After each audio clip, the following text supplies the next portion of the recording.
Okay.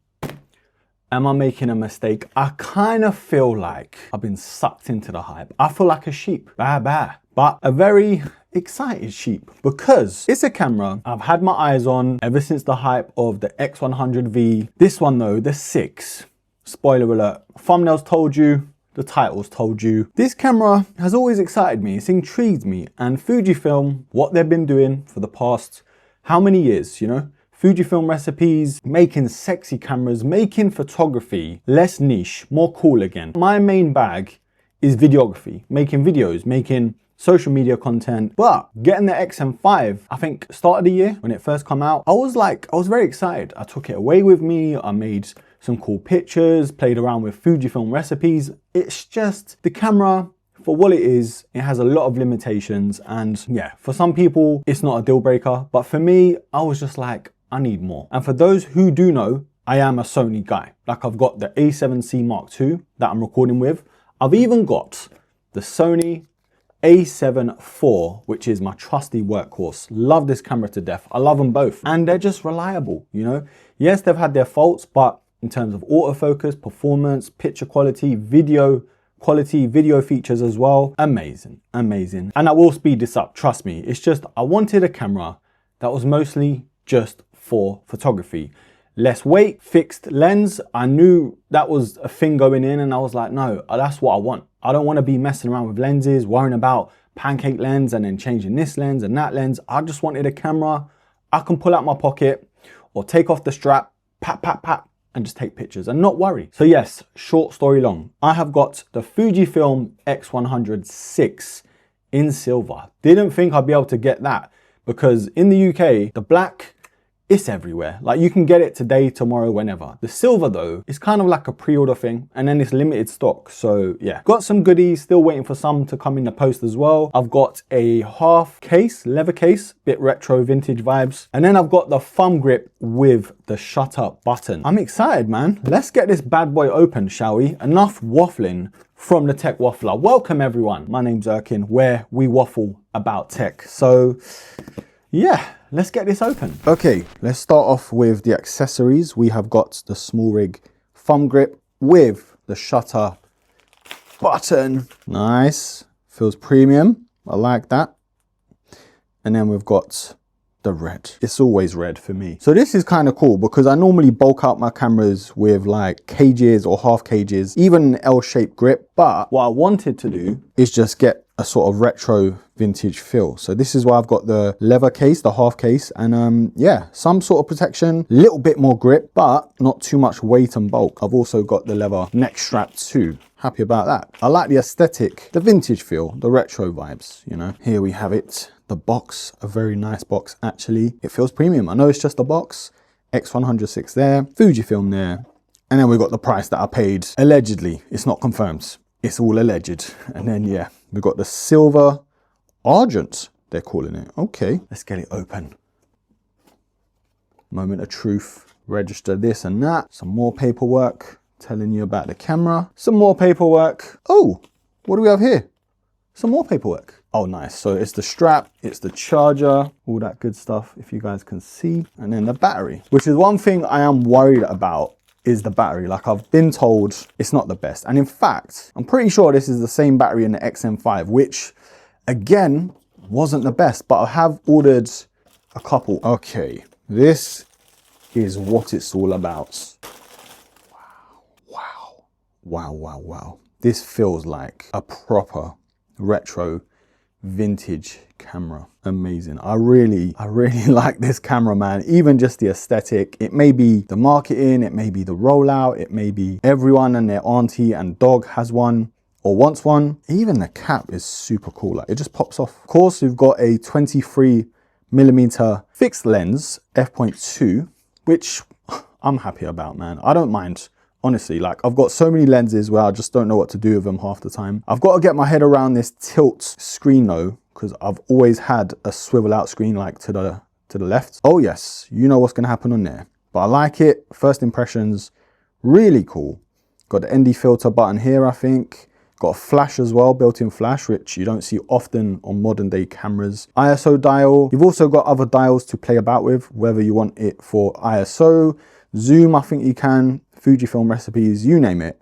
Joystick here, some other buttons too, you know. So yeah, very minimal. I really do like it though. Is it perfect? No, but what camera is, you know, is it just hype? Could be, it could be, but it looks good. It looks like it's gonna be a blast in terms of taking pictures, playing about with the recipes, which I have sort of had a taste with before, but yeah, I just think this is a whole different beast, man. One thing I've noticed though, already, straight away, is where the placement of the USB charging cable is and ports. That is annoying. Like I would have preferred it on the left, you know, so at least you can possibly use it whilst you're charging. I don't know, maybe it's just one of those things you have to get a few more batteries than you would have liked just in case. But yeah, that's just one thing straight out of the box I am not happy with, but either way, not a deal breaker. So let's charge this up and see what's what. Well, I've spent some time with it. A couple hours have passed. I've even made myself a coffee. This camera is beautiful, inside and out. However,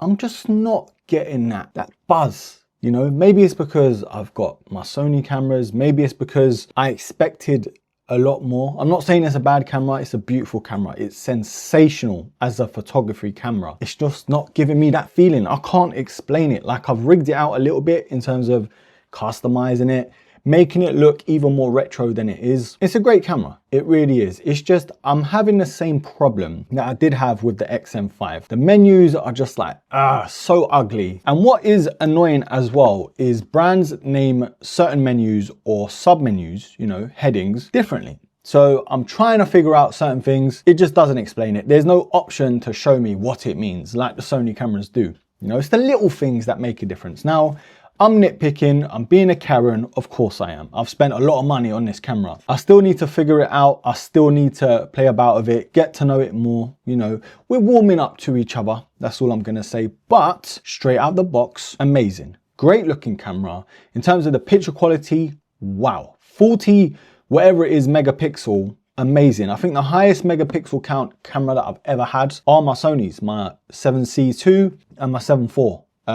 Which is what, 33 megapixels, I think. It's not a massive difference, but you defo notice it. Cropping in and pixel peeping. Ergonomics. I'm just thinking, how do people hold this camera and not get fatigued? Like, I've got medium hands, like sized hands, small hands, I don't know. But bro, I'm even struggling to hold this for like 5-10 minutes. I don't know how people do it. Yes, they can have straps. Yes, they can have the grip, the L mount grip. It's a tough one. Like, my A7 IV, yes, it's massive in comparison. You can't pocket this camera, not at all. But the grip, it's just like, yes, I can actually hold this probably for an hour or two at least without anything else and just, you know, going about my day. This camera though, I'm just not used to it. Maybe that's the thing. It's not that it's a bad design. It's just, I'm not used to it. And I constantly feel like I'm slipping and trying to, you know what I mean? So it's things like that. Again, it's nitpicking. Again, it's just straight out the box, initial thoughts and opinions and what I'm thinking about this camera. No camera is perfect. None of them, not a single one. So that's just my thoughts, opinions, unboxing it as a Sony guy, you know, so you have to kind of take that with a pinch of salt.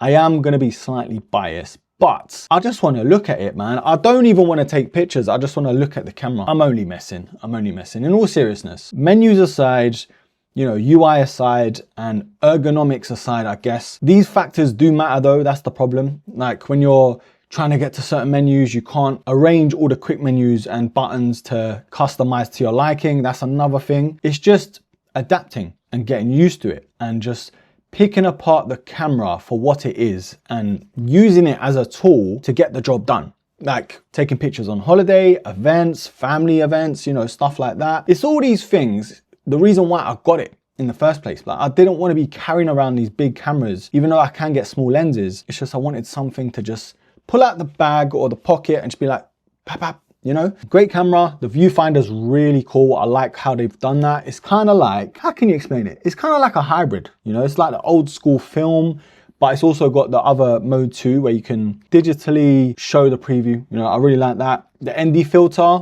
great. Really like that feature as well. Also, the flash. Now I know It's one of the smallest features on the camera, probably overlooked by 99% of people, but you don't get it too often. Like I've got external flashes, small ones as well. It's just not the same. You got to mess about with it, take it off, pull it on, sync it up, like all this stuff. It's just like, it's another thing I'm being a Karen about, but the fact that this camera has it though is great. Now what's really cool though is this button here where you can turn on and off the ND filter. You can customize that, so that's nice. You can change it to film simulations, you know, white balance, other stuff too. So there's a few options, which is nice. Another thing, the aperture ring is kind of cool. You can operate with one hand. I like that. It's clickable, really nice. Those are the things that stand out mostly to me.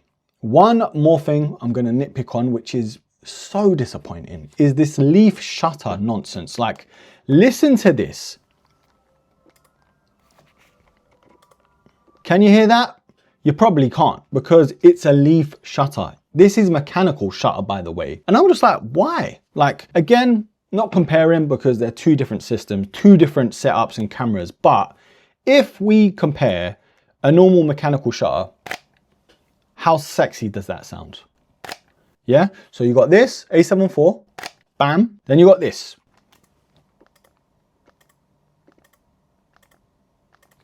I don't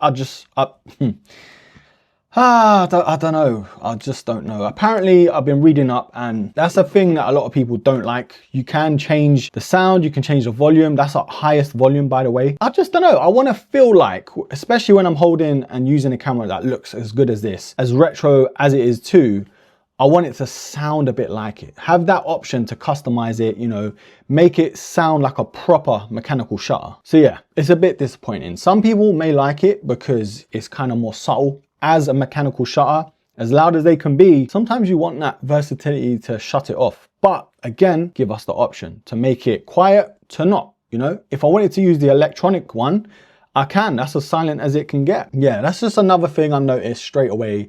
This isn't a full review. This is just an unboxing. This is just first impressions coming from my Sony cameras to this. Now I will probably do an update video in terms of what I feel about the camera, if my feelings do change.